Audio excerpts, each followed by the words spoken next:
everybody, this is State Senator Darren Soto, and I'm here for your 3-minute tally. First, we saw $1.1 billion in additional education funding for K through 12 this week. While it is still a net gain above the cuts, per student spending is still lower than it was in 2009, so we're going to be fighting for everything possible on that. We also saw the $300 million in cuts to universities be restored this week, but we're still iffy on whether that's going to increase tuition, so we'll be fighting for that as well. I was disappointed to see the House come out with a $200 million plan for the foreclosure settlement money, which would go directly to affordable housing and not directly to the people who are damaged by foreclosures. Obviously, that's unacceptable. The folks who are harmed need to get this money. It needs to help them save their houses or get back into the market.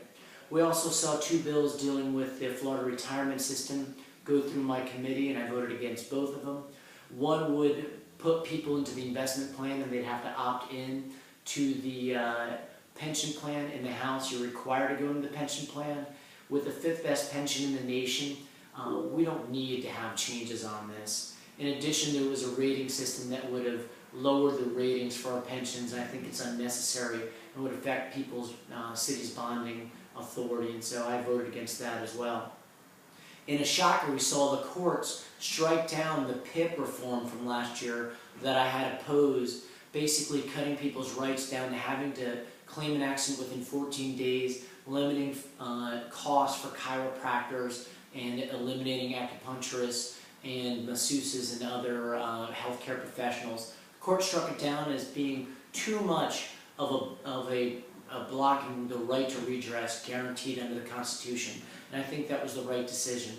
On the property insurance front, we saw Citizens Insurance.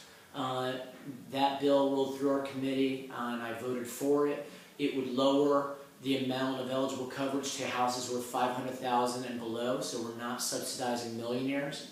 It would allow for 10% increases over average for each zone, and it would exclude non-Floridians. Keep in mind, our district has about 2% of our constituents on Citizens, so we end up paying a lot, but we don't get a lot out of it. We also held strong as Democrats against the voting bill that doesn't go far enough. We want 14 days of early voting, we want to expand locations, we want 75 word limits, and we want you to be able to change your address. Lastly, folks who are seeking career paths through high school may get a little relief from some of the FCAT burden in order to seek a career path from high school. And that is your 3-minute tally.